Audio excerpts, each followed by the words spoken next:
전홍미 전문가입니다. 저희가 돈셰프를 통해서 다양한 포트폴리오 사례를 촬영해 왔는데요.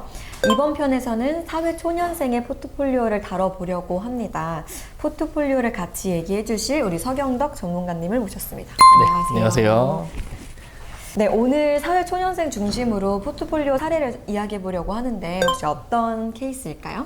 네, 이분은 24살 사회초년생 분이셨고 입사하신 지 1년 정도 되신 분이셨어요. 본격적으로 월급 관리를 하기 전에 재무상담을 통해서 제대로 한번 시작해보고 싶다, 이렇게 해서 신청하신 케이스입니다. 재무정보를 확인해 보니까 재무 목표는 따로 없는 상태셨고 월 급여는 약 230만원, 그중 저축이 주택청약 10만원, 은행 적금 50만원에서 총 60만원이셨고요. 지출은 고정지출 25만원, 변동지출 111만원, 그 안에 미팍 지출이 매달 34만원씩 발생되고 있었습니다. 그럼 재무정보를 보셨을 때 어떤 진단을 내리실 수 있었나요? 먼저 긍정적인 부분은 부모님과 같이 생활하기 때문에 뭐 월세나 관리비 같은 것이 없었고 또 회사와 구내식당이 구비되어 있어서 고정적으로 나가는 지출이 그렇게 많지는 않은 편이셨습니다. 반대로 이분의 재무 상태를 살펴봤을 때 나타난 문제점은 먼저 비정기 지출을 고려하지 않아서 매달 현금 흐름이 불안정했었고 그 안에 미팍 지출이 매달 34만원씩 발생되고 있었습니다.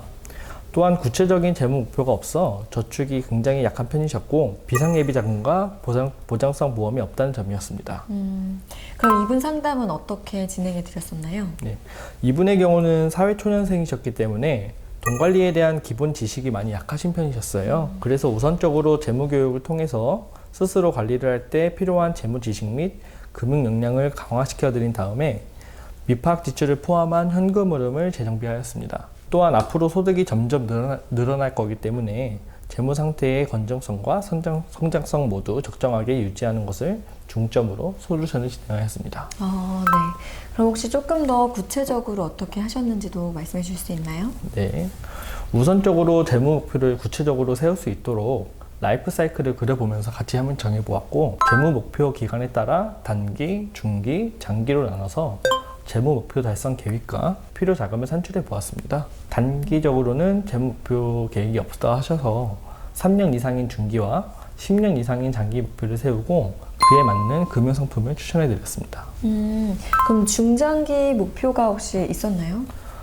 이 돈으로 무엇을 하겠다, 뭐 이런 목표는 없으셨는데 어느 정도 목돈을 마련하고 싶어 하셔서 이후에 목표가 생기면 거기에 도움이 될 시드머니 형성을 위하여 저축의 1차 재무 목표로 설정했습니다. 그럼 돈을 모아서 뭘 하겠다라기보다는 돈 모으는 것 자체가 목표가 되는 거네요? 네, 맞습니다. 뭔가 차를 사겠다, 아니면 내 집 마련을 하고 싶다, 뭐 이런 식의 목표도 있지만 1억이면 1억, 10억이면 10억, 이렇게 어떻게 얼마를 모으겠다는 것도 충분히 하나의 재무 목표가 될 수 있습니다. 특히 사회초년생의 경우 목표를 정하기 어려울 수도 있으니까 그런 목표가 훨씬 더 좋을 수도 있을 것 같아요. 네. 그럼 그런 목표를 위해서 어떻게 진행을 해주셨나요? 목돈 마련을 위해서 적립식 펀드로 20만 원씩 2개 이렇게 해서 월 40만 원을 납입하기로 하였고 10년 이상 장기적인 목표를 위해서는 비과세 혜택의 조건을 가져갈 수 있는 그런 금융상품으로 변액저축보험 월 40만 원을 설정해 드렸습니다. 마지막으로 청약은 10만 원 그대로 그냥 유지하는 걸로 결정했습니다. 총 정리를 하자면 매달 청약저축 10만 원, 중기 목표용 펀드 40만 원, 장기 목표용 변액저축보험 40만 원으로 총 90만 원의 저축을 확보하였습니다. 그 결과 기존 저축률 26%에서 40% 수준으로 상향 조정되었습니다. 그럼 원래 60만 원 저축하던 거에서 30만 원을 더 저축을 하기로 한 건데 그렇게 따지면 그렇게 많이 저축액이 는 것 같지는 않거든요.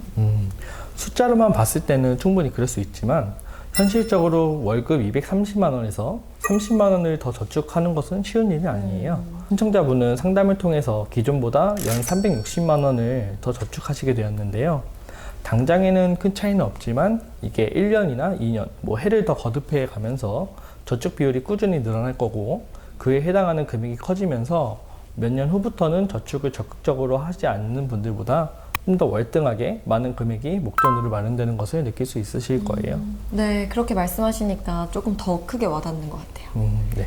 그래서 기존의 은행 적금과 같이 금리형 자산으로 이루어졌던 저축을 재무 목표 기간에 따라 투자용으로 분산시켜서 좀 더 공격적으로 수익을 낼 수 있는 구조로 변경하였습니다. 따라서 중장기적으로 자산 형성에 더욱 효과적인 것으로 기대가 됩니다. 네, 좋습니다. 그럼 처음에 미파악 지출이 34만 원이 있다고 하셨잖아요. 네. 그 미파악 지출은 혹시 어떻게 하셨나요?